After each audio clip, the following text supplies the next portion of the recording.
Hi, my name is Victoria Solomon, and this is part 1 of my muscle movement video for ANP2. A huge special thanks to my beautiful model, Jessica. The first muscle on the list is the trapezius muscle.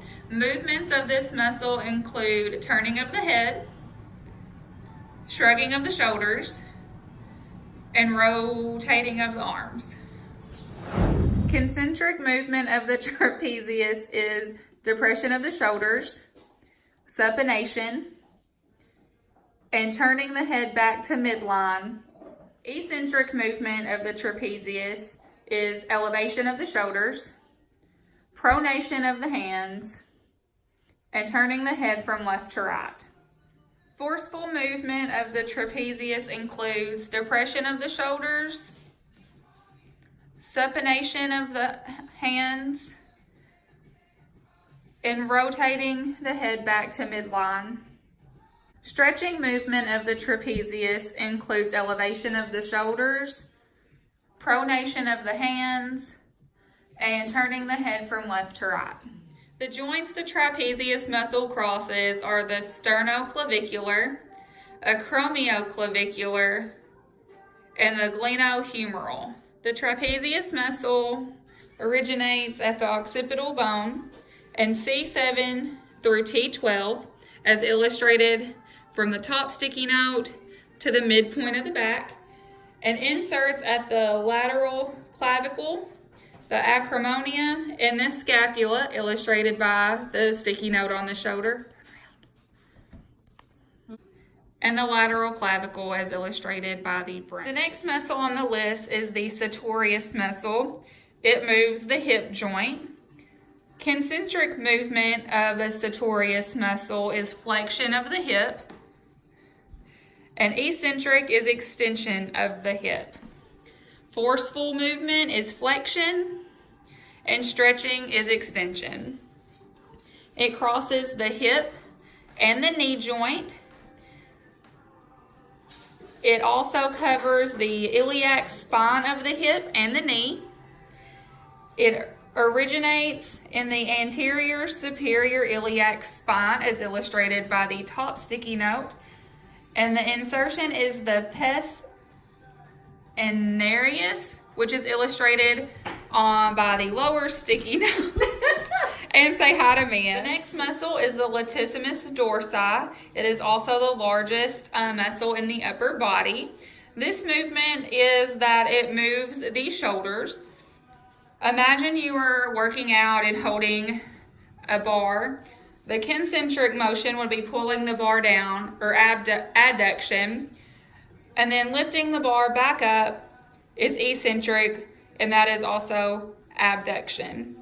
The forceful movement is again pulling the bar down to adduct to the body, and the stretching motion is pushing the bar back up, which is abduction. The joint it crosses is the shoulder joint. It also crosses the inferior or bottom part of the scapula, which is located right here, and ribs 8 through 12, which are located right here. The origin is T7 to T12, which is located from here to here, and also origin of the iliac crest. The insertion is the intertubercular sulcus of the humerus, which is right here, right below the shoulder. The fifth muscle on our list is the gastrocnemius. The movement of this muscle is bending the knee. Concentric movement is flexion of the knee, and eccentric is extension of the knee. Forceful movement is flexion of the knee, and stretching is extension of the knee. This crosses the knee joint. It also crosses the posterior tibia and fibula. The origin is the superior posterior part of the femur, which is illustrated here, and the insertion is the calcaneus or the heel bone. Hi again, I'm Victoria, and this is part 2 of my muscle movement video for ANP2. And once again, a special thanks to my beautiful model, Jess. Our next muscle is the extensor digitorum longus. The movement for this muscle extends toes 2 through 5 and flexes the foot at the ankle.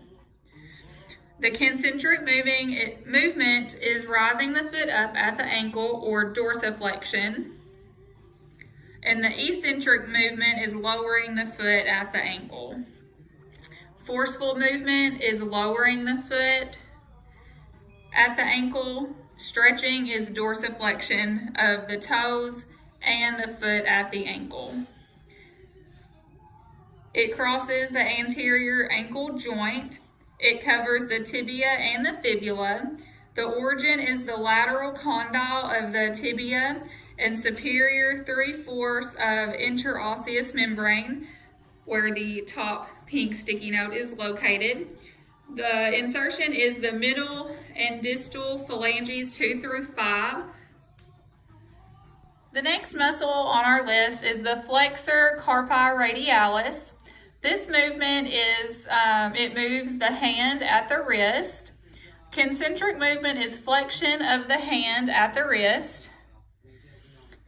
Eccentric is extension of the hand at the wrist. Forceful movement is flexion of the hand. And stretching is extension of the hand at the wrist. It crosses the anterior elbow joint and the wrist joint. It also covers the radius and the ulna. The origin, which is indicated by the top pink sticky note, is the medial condyle of the humerus. The insertion point is the basis of the second and third metacarpals, which is located at the pink sticky note, which is in the wrist. Our next muscle is the rectus femoris. The movement of this muscle is it moves the thigh at the hip. The concentric motion for this muscle is flexion of the thigh at the hip. Eccentric is extension of the thigh at the hip. Forceful movement is flexion of the thigh, and stretching is extension. This crosses the hip and the knee joint. It covers the acetabulum and the femur. The origin is the anterior inferior iliac spine and ilium above the acetabulum, which is noted by the top sticky note. The insertion is the quadriceps tendon to the base of the patella and onto the tibial tuberosity via the patellar ligament, as noted by the bottom sticky note right above the kneecap. The next muscle is the tibialis anterior. The movement for this muscle is dorsiflexion of the foot at the ankle, and it also introverts or turns the foot in at the ankle. Concentric movement is rising of the foot at the ankle, or dorsiflexion. The eccentric movement is lowering the foot at the ankle. Forceful movement is lowering the foot. And the stretching movement is dorsiflexion of the toes and the foot at the ankle. This crosses the anterior ankle joint, and it also covers the tibia. The origin is the lateral condyle and superior 2/3 of the anterolateral surface of the tibia, as noted by the top sticky note right below the knee. Insertion is medial and plantar surfaces of the medial cuneiform, or the base of the first metatarsal, as noted by the sticky note by the big toe. Our next muscle is the deltoid. The movement of this muscle is it flexes the arm at the glenohumeral or shoulder joint. The concentric movement is flexion at the shoulder joint. Eccentric movement is extension. Forceful movement is flexion at the shoulder joint, and stretching would be the extension of the arm at the shoulder joint. This crosses the glenohumeral or shoulder joint. It also covers the anterior part of the humerus and posterior inferior portion of the scapula, which is located on the back. The origin is, the anterior origin is the clavicular head, or the anterior surface of the lateral clavicle. The middle origin is the acromial head, the acromion process, and the spine of the scapula, as noted by the top sticky note.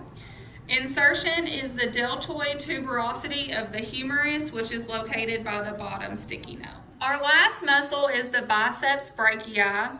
The movement of this muscle is it moves the forearm at the elbow. The concentric movement is flexion of the forearm at the elbow. Eccentric movement is extension of the forearm at the elbow. The forceful movement is flexion of the forearm, and stretching is extension of the forearm at the elbow. This muscle covers the glenohumeral and the elbow joint, and it also covers the humerus. The origin, long head, is the supraglenoid tubercle of the scapula, and the insertion is the radial tuberosity, as noted by the bottom sticky note. This concludes my muscle movement video for AMP2. I hope you learned a little something, and thanks for watching.